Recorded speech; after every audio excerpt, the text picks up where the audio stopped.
Being asked to be here today as a representative of the real estate industry, I must say, is somewhat indicative of the general lack of expertise found amongst real estate practitioners, given that you're lumped with me this afternoon when it comes to matters of heritage. I have had, however, some experience in selling heritage homes. Agents are given no formal training at all in this very important area, nor are they actively encouraged to engage with matters relating to heritage buildings or precincts. A heritage listing, a memorial protecting a historic building or similar encumbrance appearing on a property title is not normally something welcomed by us real estate agents.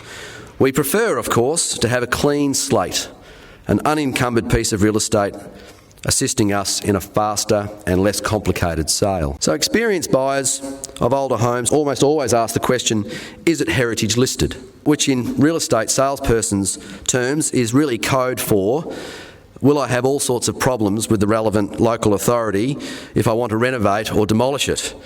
The reality is, of course, that very few residential buildings in particular in and around Western Australia are heritage listed by the state relative to the overall housing population, and that an appearance on a council register is not usually a particularly onerous encumbrance. In my experience, it is in fact a rare event that a buyer chooses to simply walk away from a potential purchase on a property due to the existence of a local government heritage listing. Since the creation of groups like the Fremantle Society, for one, in the late 1970s, and other comparable groups around the state, the campaigning of people to save historic buildings during the construction boom of the pre-planning scheme eras of the 1960s has meant most more established communities collectively support the retention of their historic built environments.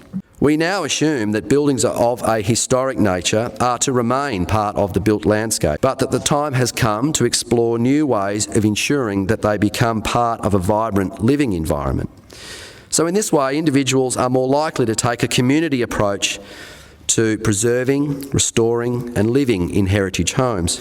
I think as an industry, though, we can do a lot better in real estate by educating the public, by expanding our knowledge around heritage issues. Practically, including information about the Heritage Council and the Inherit website in our training courses would be a useful start. And perhaps a link on listings that appear on a typical website like rewa.com here. A link to each listing, if it was in fact on the Heritage Register, might be also a useful tool. Selling a historic home then is in a way even more of a privilege. As the agent, you're also then responsible for selling the story along with the bricks and mortar of the place. You suddenly find yourself transported into the role of storyteller, charged with revealing the secrets of the place that's hidden in the walls. But I do recall the sale some years ago of this property. This is a property built in 1888. It is number 3 Howard Street in Fremantle, which appears on the heritage inventory at the City of Fremantle. My agency, Hayden Groves Real Estate, were the selling agents about 10 years ago.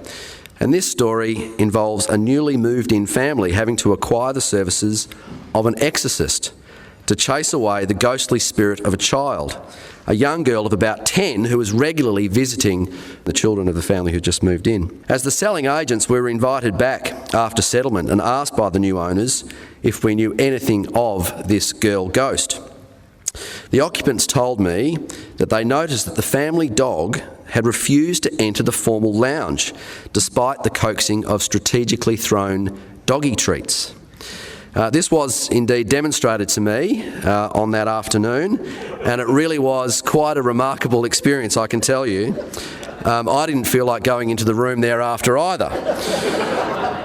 But it certainly caused some neck hair raising, I can assure you. But upon questioning, the sellers, the previous owners of the property, were indeed aware of the ghost, but had simply lived with her over the many years that they had resided in the property and didn't feel as if it was a legitimate disclosure.